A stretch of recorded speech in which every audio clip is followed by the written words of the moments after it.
Hello भाई, आप सभी का स्वागत है इस नए लेक्चर में। इस वीडियो में मैथ के कुछ बेहतरीन क्वेश्चन लेकर आया हूं और आपसे उम्मीद करता हूं कि जैसे ही ये लेक्चर आपके स्क्रीन पे आए उससे पहले आप वीडियो पॉज करेंगे और इस क्वेश्चन को करने का कोशिश करेंगे। फिर नहीं होती है तो फिर आप इसको देखेंगे और देखेंगे कि कहाँ गलती हुई आपसे या जो सिली मिस्टेक हुई है उनको भी ध्यान रखेंगे। ठीक है, तो चलिए शुरू करते हैं। पहला क्वेश्चन है 13 संख्याओं का औसत 57 है, पहली 3 संख्याओं का औसत 48 है और अगली 7 संख्याओं का औसत 58 है। 11वीं संख्या 12वीं संख्या की 2 गुनी है और 12वीं संख्या 13वीं संख्या से 3 कम है। 11वीं और 13वीं संख्याओं का औसत क्या हो। ठीक है, देखिए तो हम लिखते हैं 13 संख्या जिसका एवरेज दिया हुआ है 57 और 3 संख्या जिसका एवरेज दिया हुआ है 48। आगे बोला है 7 संख्या है जिसका एवरेज दिया हुआ है 58। ठीक है, यहाँ दिया हुआ है 11वीं संख्या 12वीं संख्या और 13वीं संख्या। बोला 11वीं संख्या जो है वो 12वीं संख्या के दोगुनी है। मैंने माना कि 12वीं संख्या x है तो जो 11वीं संख्या वो 2x हो जाएगी ऑलरेडी। और फिर बोल रहा है कि 12वीं संख्या 13वीं संख्या से 3 कम है, तो जो 13वीं संख्या क्या हो जाएगी वो x + 3 होगी, तभी तो 12वीं संख्या 13वीं संख्या से 3 कम हुई। ठीक है, देखिए एक एवरेज का कंसेप्ट है। कंसेप्ट यहाँ पे ये लगेगा कि जब भी हम किसी संख्या के समूह को एवरेज से डेविएशन निकालते हैं, एवरेज से अगर डेविएशन निकालते हैं तो उसका डेविएशन 0 होता है। ठीक, अब डेविएशन क्या होता है कि आप मान लीजिए कि कोई संख्या लिए, आप कोई संख्या का समूह है और उसका जो एवरेज है उस एवरेज से कोई संख्या कितनी आगे या कितनी पीछे है तो उस संख्या का प्रॉपर डेविएशन हुआ ये। ठीक, तो इस संख्या का एवरेज 57 दिया हुआ है तो हम सबसे पहले निकालते हैं ये 3 और 7, मतलब 10 संख्या पे कितना डेविएशन आता है और फिर ये जो 3 संख्या दिया हुआ है इसका डेविएशन कितना आता है, दोनों का डेविएशन हम 0 कर देंगे। ठीक, क्या कि एवरेज से अगर किसी संख्या के समूह का डेविएशन निकाला जाए तो डेविएशन हमेशा 0 आता है। ठीक, तो 3 संख्याओं का जो एवरेज दिया 48 और 13 संख्याओं का एवरेज जो टोटल एवरेज है वो 57 है। तो इसमें से हम घटाएंगे 57 तो कितना बचेगा -9, और -9 एक संख्या पर 3 से गुना हो जाएगा तो हो जाएगा -27। ठीक, ये अलग से यहाँ से। ठीक, और फिर इसमें 57 घटाएंगे तो +1 और एक संख्या में +1 डेविएशन आ रहा है तो 7 पे +7। तो इसे हम यहाँ से कह सकते हैं कि 10 संख्याओं का जो डेविएशन निकला है वो आया है हमें -27 और +7 -20। ठीक, और इसको हम अगर d माने d, ठीक है, तो d आया -20 और ये तीनों संख्याओं का डेविएशन अगर हम d1 माने तो ये आना चाहिए कितना +20। क्यों? क्योंकि d + d1 जो आएगा वो आएगा 0। ठीक, अगर d अगर 20 -20 दिया हुआ है तो d1 कितना होगा +20 होगा ना भाई। अब हम यहाँ से निकाल लेते हैं और देखिए 11वीं संख्या मैंने 2x माना, 12वीं संख्या x माना और ये x + 3 ही माना। ये क्वेश्चन के अनुसार है, लेकिन 11, 12 और 13 3 संख्या है और हम इस यहाँ से देखें तो 3 संख्याओं के एक संख्या के एवरेज यहाँ कितना है 57। तो 3 संख्याओं का सम जो हम निकालेंगे तीनों का, अगर हम सम के बात करें मतलब तीनों का योग का बात करेंगे तो 57 दिया कितना हो जाएगा 7 × 5 = 15 तो 171 हो जाएगा 171। लेकिन डेविएशन इसका 20 अधिक है तो कितना होगा यहाँ पर अगर हम रियल सम की बात करें, अगर 2x + x + x + 3 बराबर 191, क्योंकि 171 यहाँ पे आया है और 20 इसमें हमको ऐड करना है। ठीक, मैं कलर चेंज करता हूँ ताकि आपको क्लियर दिखे। ठीक है, समझ में आया, मैंने वाइट कलर ले लिया। 151 हो गया। अब यहाँ से हम x का वैल्यू क्या कैसे निकालेंगे, ये घट जाएगा तो हो जाएगा 2x और 2x 4x हो जाएगा 4x बराबर 188। 3 जाके इस तरफ घटेगा तो हो जाएगा 4 चौका 16 और 2 8, 4 7 28। x की वैल्यू कितना निकला 47। ठीक है, तो मुझे निकालना है 11वीं और 13वीं संख्या का एवरेज। तो 11वीं और 13वीं संख्या जोड़ेंगे तो कितना 2x + x + 3 तो हो जाएगा 3x + 3/2। हाँ, x के वैल्यू कितना है 47 दिया 141 141 और 3 144, तो 144 और बटे 2, तो कितना हो जाएगा 72। तो ये हमारा 72 हुआ आंसर। ठीक, ये होगा पहला क्वेश्चन। हम अगला क्वेश्चन देखते हैं। अगला क्वेश्चन है कि 8, 16, 18, 20 और 25 सबसे छोटी संख्या x को विभाजित करते हैं तो प्रत्येक स्थिति में शेष 3 होता है, लेकिन x 7 से विभाजित है तो x का मान क्या निकालें। देखिए कह रहा है कि संख्या है 8, 16, 18, 20 और 25। बोला कि एक बड़ी से बड़ी संख्या मतलब इस सब का एलसीएम निकालने के लिए मैंने उससे बोल रहा है। ठीक है, बोला कि एक संख्या है छोटी से छोटी जो x है जिसको इस सारी संख्या से विभाजित किया जाता है, और उस संख्या में अगर 3 और जोड़ दिया जाए, ठीक है, तो वो 7 से भी विभाज्य है, तो x का मान क्या है। ठीक है, तो ये संख्या निकालेंगे। सबसे पहले हम इस सब का एलसीएम निकालेंगे। एलसीएम कैसे निकालेंगे, देखिए आप लोग निकाले होंगे भाग विधि से। अगर भाग विधि से निकालेंगे तो आराम से आ जाएगा। मैं बताता हूँ कैसे निकालना है। ये मैंने सबसे पहले सबसे बड़ा संख्या ले लिया 25। ठीक है, और मुझे इसमें मल्टीप्लाई करते रहना है कि आगे की जो संख्या हम इसमें लेना चाहे वो आराम से आ जाए। ठीक है, इसमें 25 हो गया, और फिर मुझे 20 का ही मल्टीप्लिकेशन इसमें चाहिए, तो इसमें 5 ऑलरेडी है 25 में, हम मैंने सिर्फ 4 से गुणा किया कि 5 का 20 इसमें आ जाएगा। ठीक है, आप बच 18 है, 18 को मुझे लेना है, तो इसमें 2 ऑलरेडी है ही, तो सिर्फ 9 से मैं गुणा करूँगा। ठीक, इसमें 16 है, तो 16 में 4 यहाँ पे है ही, और सिर्फ हमको 4 और मल्टीप्लिकेशन करना है, तो इस 16 का ही ये मल्टीपल हो जाएगा। ठीक, और ये 8 है, तो यहाँ पे 4 है ही, और इस 4 में भी 2 है, तो यहाँ पे 8 भी हो गया, तो ये इसका एलसीएम हो गया। 25 चौका 100, आप जैसे निकालते हैं मतलब पहले से आप उस हिसाब से निकाल सकते हैं, इसमें कोई दिक्कत नहीं है। ठीक है, 25 चौका 100 और 100 चौका 400 और 400 गुणे 9 तो 3600। ठीक है, तो हम निकाले इस सब का एलसीएम निकला 3600। ठीक है, लेकिन मुझे ये कह रहा है कि 3600 का कोई मल्टीपल होगा यहाँ पे, आप प्लस 3 जब ऐड करेंगे तो वो 7 से पूर्णतः विभाजित होगा। क्वेश्चन ये है। ठीक है, मुझे सिर्फ एलसीएम नहीं निकालना, मुझे निकालना है कि एलसीएम का कोई मल्टीपल है जिसमें अगर 3 ऐड किया जाता है तो वो 7 से भी पूर्णतः डिविजिबल होगा। ठीक है, तो हम देखते हैं। अब इसमें चेक करना मुश्किल हो जाएगा हमारे लिए कि 3600 का कौन सा मल्टीपल होगा, तो इसको हम क्या करेंगे, शॉर्ट कर लेंगे।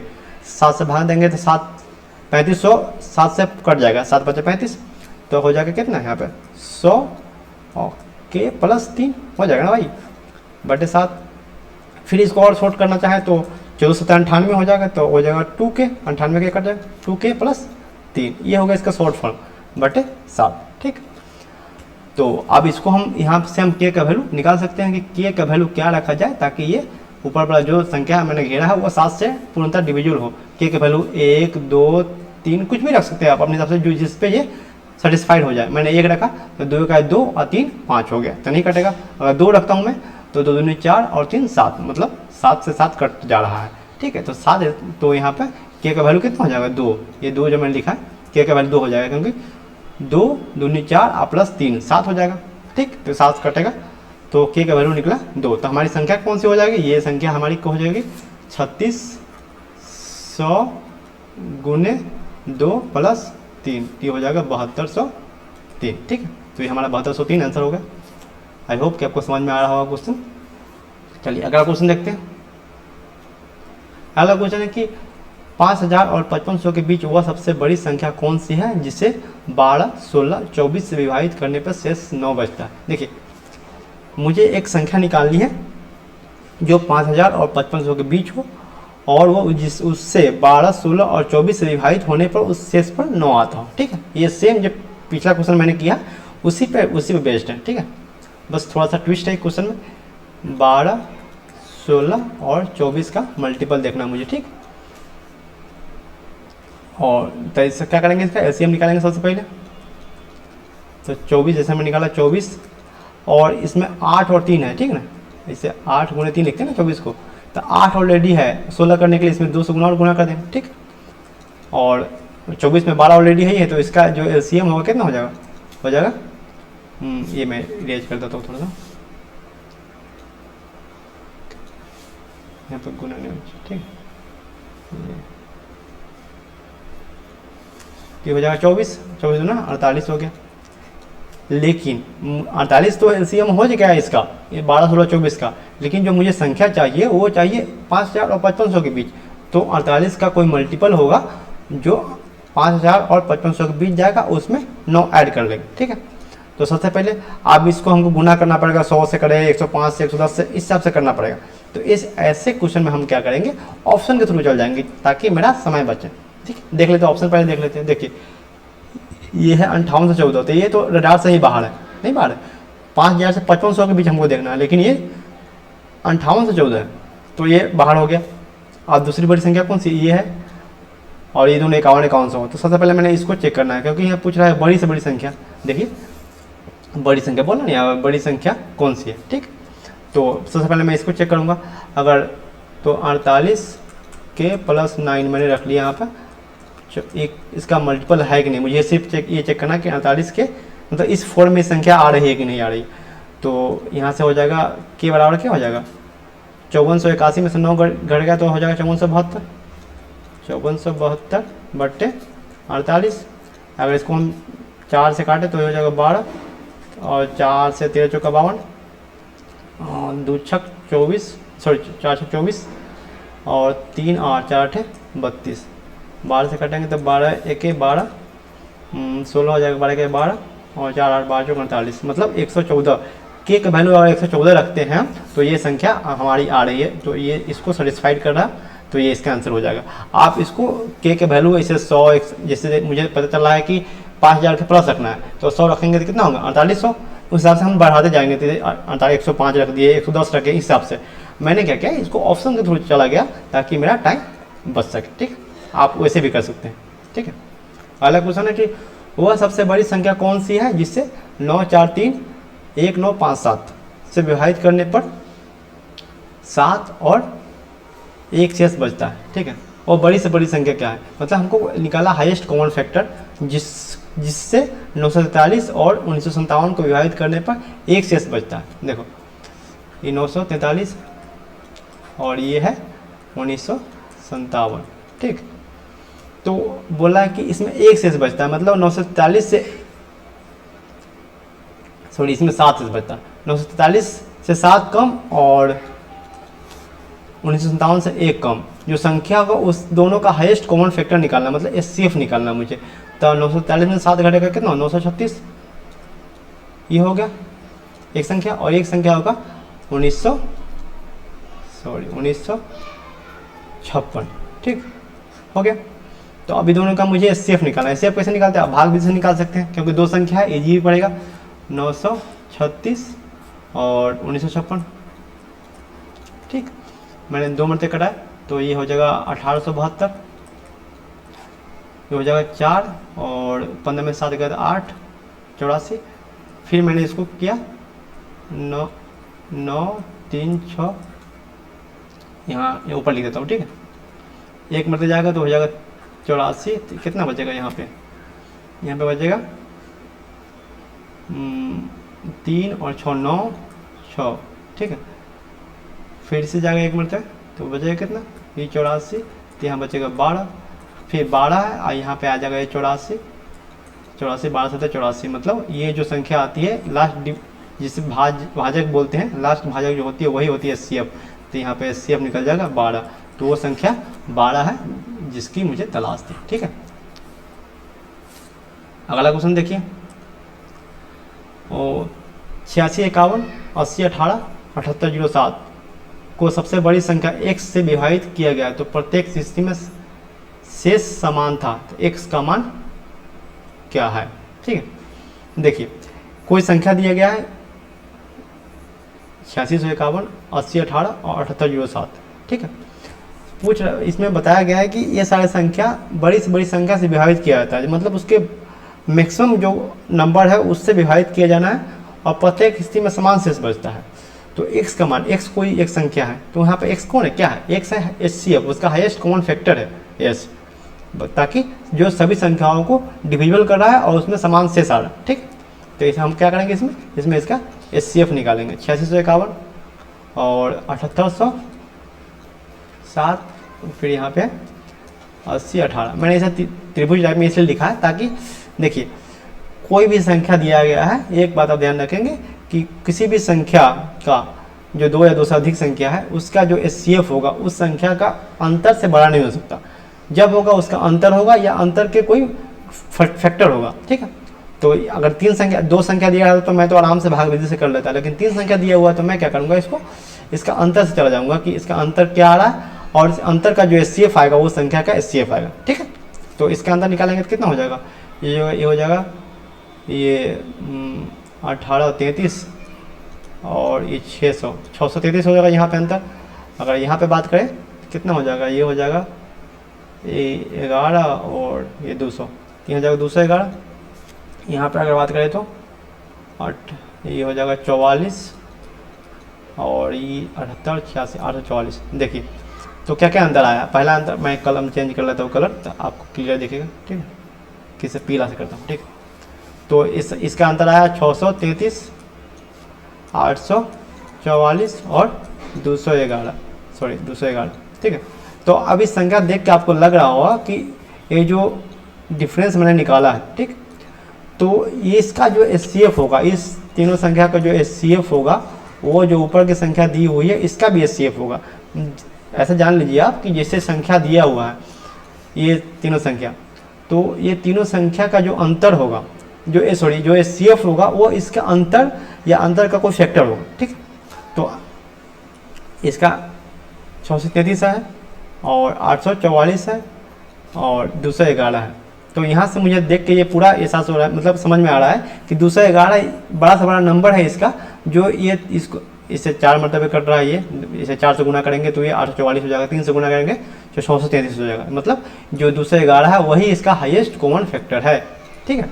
ये आपको कुछ तरीके हैं जो आपको हो सकता है पहले बार में थोड़ा सा ये आपको दिक्कत हो समझने में, लेकिन आप मैं ऐसा क्वेश्चन अगली बार जो वीडियो बनाऊंगा तो उसमें लेकर आऊँगा, तो आपको धीरे धीरे क्रिस्टल क्लियर हो जाएगा। किसी ने पहले ही नहीं कर रखा हो इस मेथड को तो हो सकता है कि आपको थोड़ा सा दिक्कत हो, तो आप अपने मेथड से भी कर सकते हैं, ठीक है।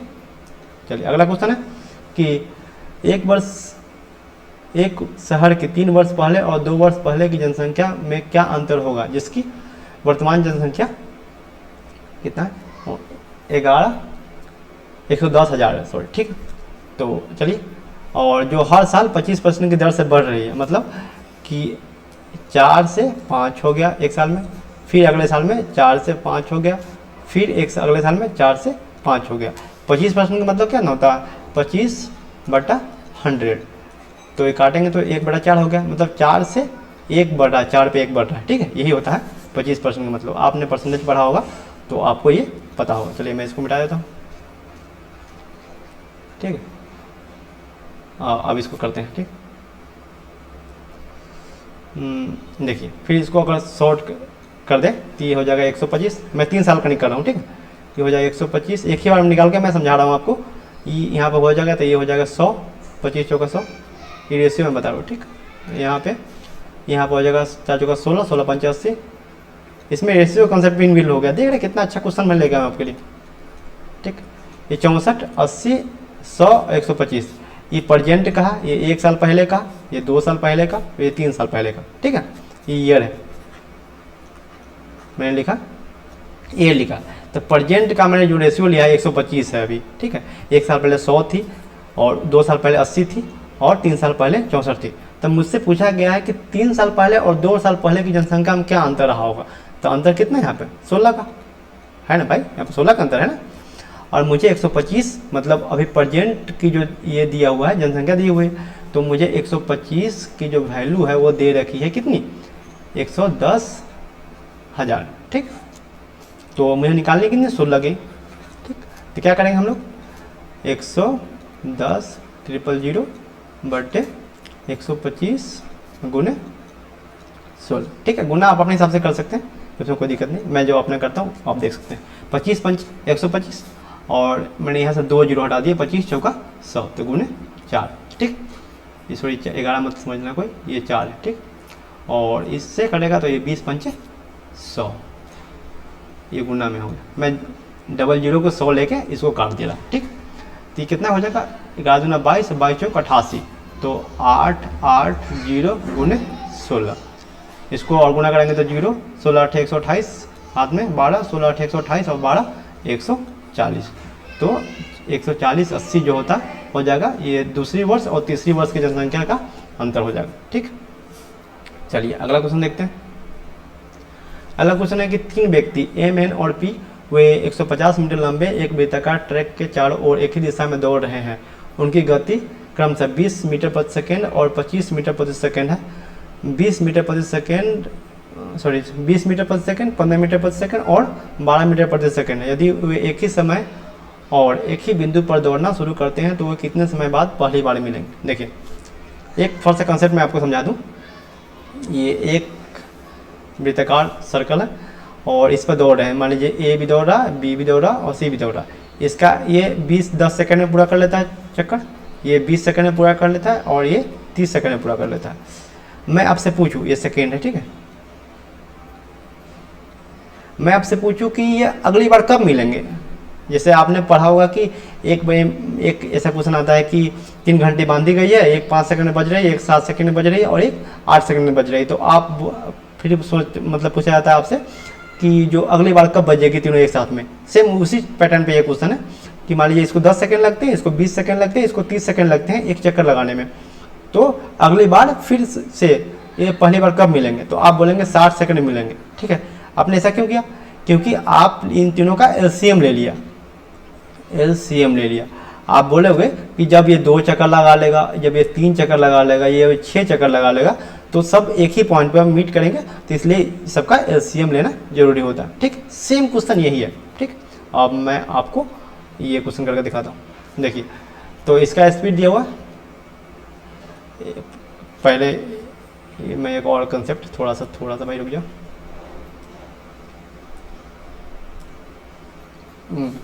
पहले एक कंसेप्ट ये है कि जो टाइम निकालेंगे हम, टाइम बराबर क्या होता है, डिस्टेंस बटे स्पीड। ये सबको पता होगा, टाइम स्पीड एंड डिस्टेंस से।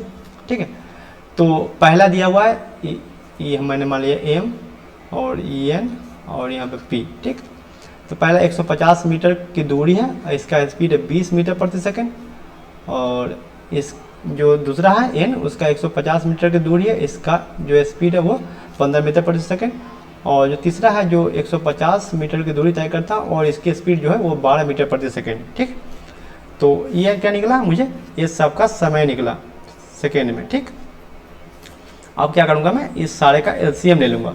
तो एलसीएम लेने के लिए इसमें ऐसे क्या करते हैं, ऊपर वाला जो भी है उसका एलसीएम, नीचे वाला का एचसीएफ लिया जाता है अगर फ्रैक्शन में दिया हुआ इस टाइप के। तो ठीक है, तो अगर 150 का एलसीएम लेंगे तो 150 आ जाएगा, और 20, 15 और 12 का एचसीएफ लेंगे तो एचसीएफ आएगा 1, तो हो जाएगा 150 सेकेंड। ठीक है, आई होप कि आपको समझ में आया हो। अगला क्वेश्चन देखते हैं। सॉरी भाई, तो इतना ही क्वेश्चन था आज के लिए। उम्मीद करता हूँ कि ये वीडियो आपको अच्छा लगा हो, और जैसा भी लगा हो आप बताना एक बार कमेंट करके। और रखता हूँ आज के लिए इतना ही, बाय, टेक केयर।